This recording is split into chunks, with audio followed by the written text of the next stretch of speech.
পুলিশকে ম্যাজিস্ট্রেসি পাওয়ার দেওয়া হয়েছে এবং বাংলাদেশের যে ফৌজদারি কার্যবিধি আর হলো ফৌজদারি দণ্ডবিধি, অর্থাৎ আপনি কোন কোন কাজ আপনার ফৌজদারি মানে অপরাধ, ক্রিমিনাল অপরাধ, ক্রিমিনাল অ্যাক্টিভিটিস, ফৌজদারি কার্যবিধি, আর এটা হলো ফৌজদারি দণ্ডবিধি মানে criminal CrPC, criminal procedure code.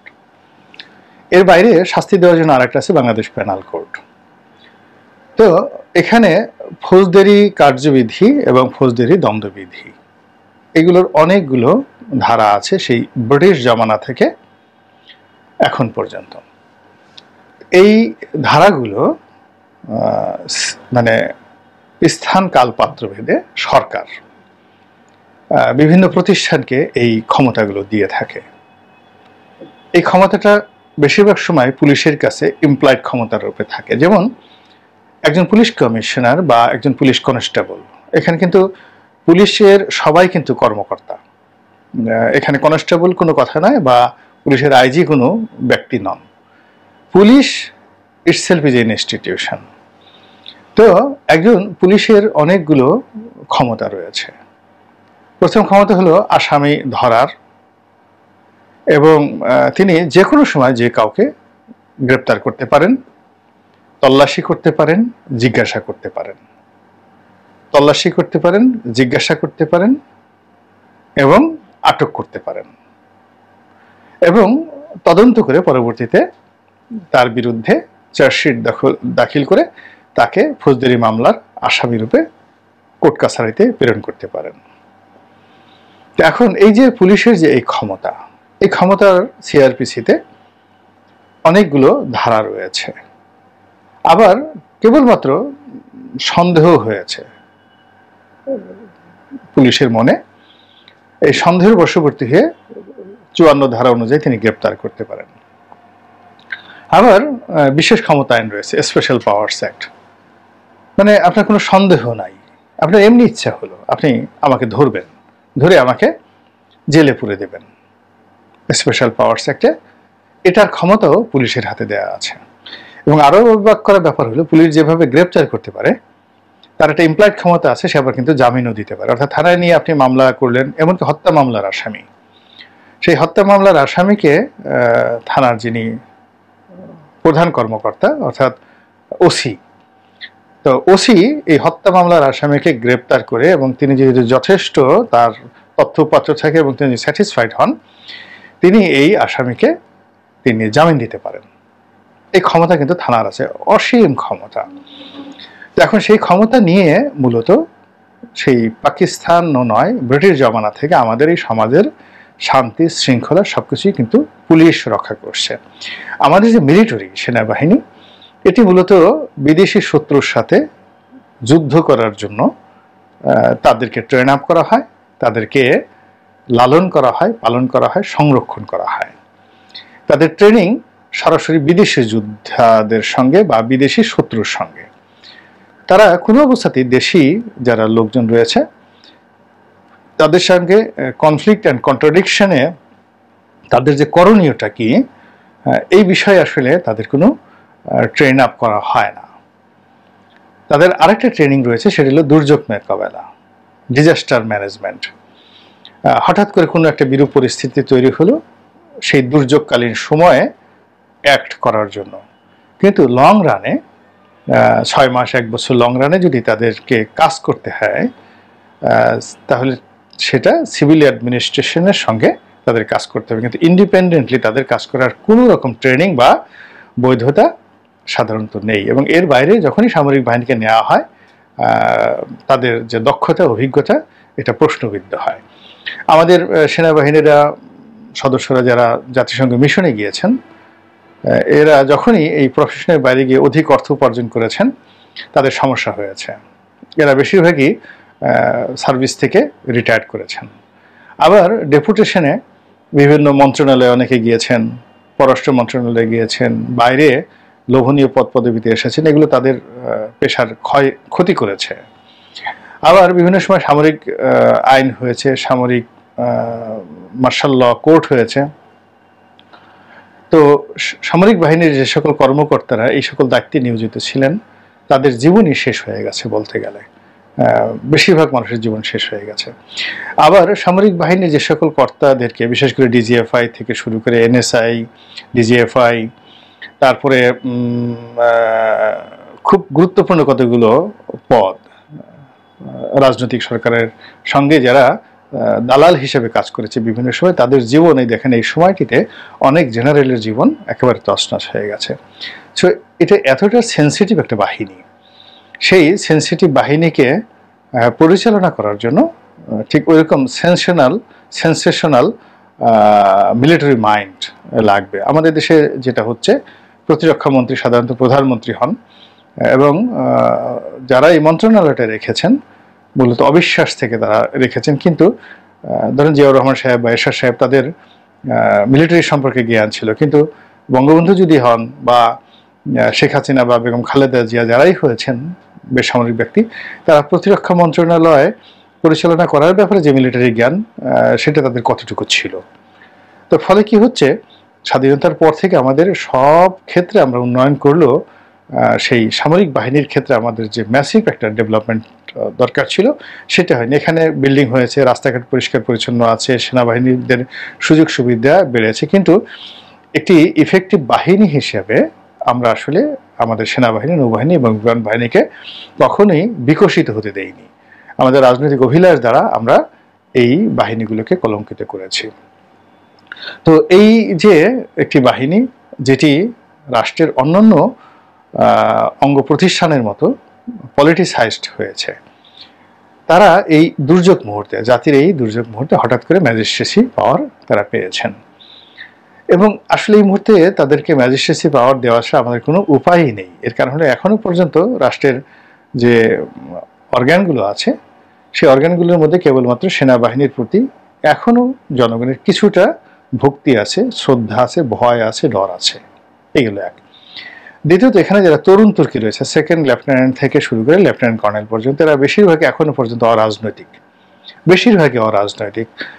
যারা কর্নেল হয়ে গেছেন, ব্রিগেডিয়ার হয়ে গেছেন, হয়তো আওয়ামী লীগ সরকার তাদেরকে টার্গেট করে করে তাদেরকে দলে ভিড়ানোর চেষ্টা করেছেন। কিন্তু এর বাইরে তরুণ তুর্কি যারা আছেন, যারা কমান্ডে থাকবেন এই সময়টিতে মাঠে, সেটা ক্যাপ্টেন, সেকেন্ড লেফটেন্যান্ট, লেফটেন্যান্ট, তারপরে মেজর, লেফটেন্যান্ট কর্নেল, যারা জেলা পর্যায়ে থাকবেন ব্যাটালিয়ন কমান্ডার হিসেবে, তারা সবাই কিন্তু বেশিরভাগই অরাজনৈতিক এবং তাদের মধ্যে একটা প্রফেশনালিজম আছে। তো সেই প্রফেশনালিজমকে কাজে লাগানোর জন্য সংস্থাপন মন্ত্রণালয় সেনাবাহিনীকে সেই যে ম্যাজিস্ট্রেসি পাওয়ার, এখানে দুটো পাওয়ার একসঙ্গে দেওয়া হয়েছে। অর্থাৎ পুলিশের সিআরপিসি অনুযায়ী যে ক্ষমতা রয়েছে, পুরো ক্ষমতাটা সেনাবাহিনীকে দেওয়া হয়েছে। অধিকন্ত মোবাইল কোর্ট পরিচালনা করার জন্য যে ক্ষমতা ডিস্ট্রিক্ট ম্যাজিস্ট্রেটকে দেওয়া হয় ফৌজদারি, সেই পাকিস্তান জমানা থেকে, ব্রিটিশ জমানা থেকে ডেপুটি কমিশনারগণ যারা আছেন তাদেরকে বলা হয় ডিস্ট্রিক্ট ম্যাজিস্ট্রেট। তো ডিস্ট্রিক্ট ম্যাজিস্ট্রেটের যে ম্যাজিস্ট্রেসি ক্ষমতা, মোবাইল কোর্ট পরিচালনার ক্ষমতা এবং যে কোনো রায়ট দমন করা থেকে শুরু করে যে কোনো পরিস্থিতিতে ইমিডিয়েটলি বিচার করে শাস্তি দেওয়ার যে ক্ষমতা, এই ক্ষমতাটাও দেওয়া হয়েছে সেনাবাহিনীকে। অর্থাৎ দুটো ক্ষমতা, পুলিশের ক্ষমতা এবং ডিস্ট্রিক্ট ম্যাজিস্ট্রেটের ক্ষমতা, এই দুটো ক্ষমতা একত্রে দেওয়া হয়েছে, যেটি বিস্ময়কর।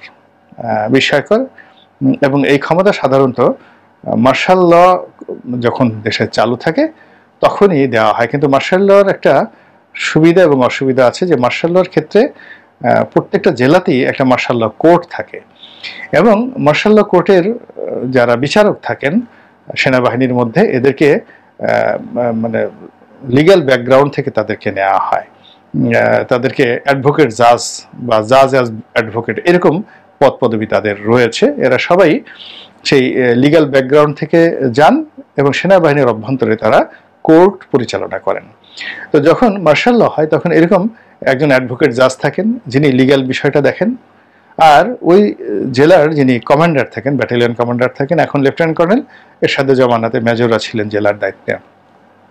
তো তারা এখানে সভাপতিত্ব করেন, লিগ্যাল ম্যাটারটা অ্যাডভোকেট জাজ দেখেন, এবং সেখানে ঠিক সাধারণ কোর্টের মতোই সেখানে শুনানি হয়, উকিল থাকে, পক্ষে এবং বিপক্ষে যুক্তিতর্ক হয়, এরপরে একটা সিদ্ধান্ত এখানে বাস্তবায়িত হয় এবং এটা খুব সংক্ষিপ্ত বিচার, কিন্তু তারপরেও এটা কিন্তু ট্রায়াল।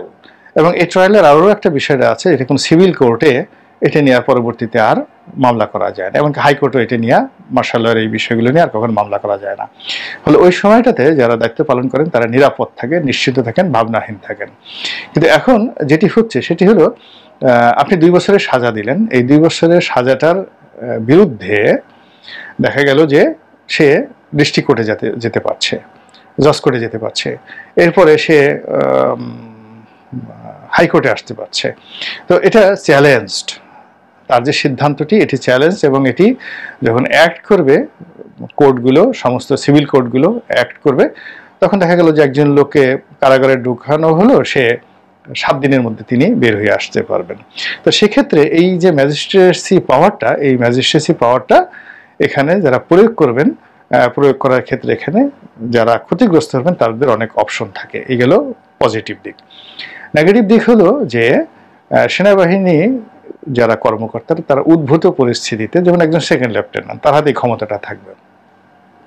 তো ইন্টারমিডিয়েট পাশ করে একটা ছেলে, আমাদের দেশে ইন্টারমিডিয়েট পাস এখন 17 বছর বয়স ইন্টারমিডিয়েট পাশ করেন, তো 2 বছর তিনি 1 বছর তিনি বা 2 বছর তিনি করেন, যাকে বলা হয় বিএমএতে তিনি কোর্স করেন, 1 বছর বা 2 বছর, আমি অতটা ডিটেল জানি না। তো ধরুন 17 আর 2 বছরে ধরলাম 19 বছর।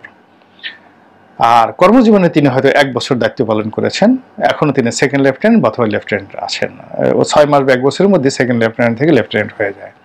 তো তিনি যখন একটি উপজেলাতে কমান্ডে গেলেন বা ক্যাপ্টেন হিসেবে গেলেন, 3 বছরের তার চাকরির বয়স, তার বয়স 21 থেকে 22 বছর, একেবারে টকবগে তরুণ। তো একজন 22 বছরের তরুণের হাতে পুলিশের সমস্ত ইমপ্লয়েড ক্ষমতাগুলো সিআরপিসি থাকছে, এবং তার সঙ্গে সঙ্গে লাঠি প্রয়োগ করার ক্ষমতা থাকছে এবং বিচারিক ক্ষমতা থাকছে। অর্থাৎ একজন ডিস্ট্রিক্ট ম্যাজিস্ট্রেটের যত ক্ষমতা, ডিসি সাহেবের যত ক্ষমতা, সেই ক্ষমতাটাগুলো তিনি ইমপ্লিমেন্ট করছেন। তো এক্ষেত্রে তারুণ্যের জোয়ার, রক্ত গরম, পরিবেশ পরিস্থিতি দ্বারা অনেক কিছু হতে পারে এখানে।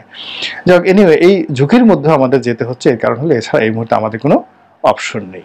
তো এই সুযোগ সুবিধাগুলো নিয়ে সেনাবাহিনী মাঠে নেমেছে, এবং সঙ্গত কারণেই যারা সেনা কর্মকর্তা আছেন তারা খুশি যে এতকাল তারা রাস্তায় যেভাবে ঘুরছিলেন, সবকিছু দেখছিলেন এবং সবকিছু নোট ডাউন করছিলেন, কিন্তু তাদের কোনো কিছুই করার তাদের সুযোগ ছিল না ও সামর্থ্য ছিল না। তো সেই জায়গা থেকে বের হয়ে তারা নতুন কিছু করার সুযোগ পাচ্ছেন বা পাবেন, এর দ্বারা ভালো কিছু হতে পারে। তো ইতিমধ্যে যেটা হলো যে যেদিন এই প্রজ্ঞাপনটা জারি হলো সংস্থাপন মন্ত্রণালয় থেকে, সেদিন রাতেই অপারেশন চলেছে সারা দেশে।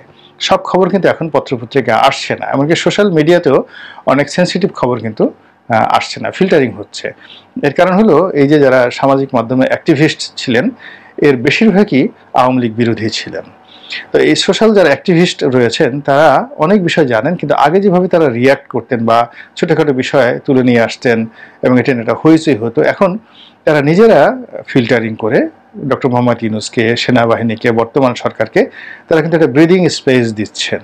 এটা কিন্তু খুবই একটা ইতিবাচক একটা ঘটনা। তো এই কারণে আমরা অনেকগুলো নেতিবাচক খবর, অনেকগুলো ঘটনা, অনেকগুলো অ্যাকশন, অনেকগুলো রিয়াকশন আমরা দেখতে পাই না, কিন্তু ঘটে যাচ্ছে কিন্তু। তো সেই ক্ষেত্রে সেনাবাহিনীকে যে ক্ষমতাটা দেওয়া হয়েছে, সেই ক্ষমতার প্রথম রাতে ময়মনসিংহে সেই অপারেশন পরিচালিত হয়েছে, এবং এখানে যুবলীগের পরিচয় বা পদপদবি ধারণ করে একটা গ্যাং গ্রুপ ওই এলাকার মানুষের জীবন তছনছ করে দিয়েছিল। তো একই অবস্থায় কিন্তু ময়মনসিংহের চেয়ে খারাপ অবস্থা সাভারে। সাভারে আওয়ামী লীগের যে শূন্যস্থানটি, বিএনপির যারা নেতাকর্মী, ছাত্রদল, যুবদল, তারপরে শেষে বিএনপির মূল দল, 2-3 জন এমপি প্রার্থী, তার মধ্যে কয়েকজনের নাম তো প্রথম আলোতে একেবারে আসছে। তো এদের আসলে মানে রীতিমতো বাঁশডলা দেওয়া ছাড়া এদেরকে বন্ধ করা যাবে না। কে এমপি প্রার্থী, কে মন্ত্রী, এগুলো এখন চিন্তা করলে হবে না। সবার পশ্চাৎ দেশ লাল করে দিতে হবে যদি শান্তি শৃঙ্খলা রক্ষা করতে হয়। তো সেই দিক থেকে আমি সাভারের ঘটনাটা বললাম, যেহেতু সাভারে আমার মিল্ক কল কারখানা আছে, আমি নিজে ক্ষতিগ্রস্ত, এই জন্য আমি এই জিনিসগুলো বুঝতে পারি। আমার ভিতর থেকে এই ক্রোধ এবং ক্ষোভটা চলে আসে, এখানে আমি সহ্য করতে পারছি না। তো এই ময়মনসিংহে যে ঘটনা ঘটেছে, এদের অনেকজনকে ধরে আচ্ছা মতো পিটিয়েছে এবং আবার পিটিয়ে তাদেরকে হাসপাতালে নেওয়া হয়েছে, এবং হাসপাতালে নেওয়ার পরে একজন খুব বেশি জখম হয়েছেন এবং তিনি আর বাঁচেননি, মারা গেছেন। হয়তো পিটনি খেয়ে মারা গেছেন, হয়তো ভয়ে মারা গেছেন, হোয়াট এভার মেবি, কিন্তু যে মারা গেছে তার কোনো সুনাম ছিল না এবং তিনি একজন অভিশপ্ত ব্যক্তি রূপে পরিচিত হয়ে পড়েছিলেন এই গত 1 মাসের মধ্যে। এবং তার এই যে তারপর শাস্তি সেনাবাহিনী দিয়েছে, এই শাস্তির ফলে ময়মনসিংহে রীতিমতো আনন্দের মিছিল হচ্ছে। তো অন্যান্য এই যে সেনাবাহিনীর এই যে কর্মকাণ্ড, এই কর্মকাণ্ড যদি অন্যান্য জেলাতে, অন্যান্য উপজেলাতে এইভাবে চলতে থাকে, আশা করা যায় যে খুব দ্রুতই পরিস্থিতি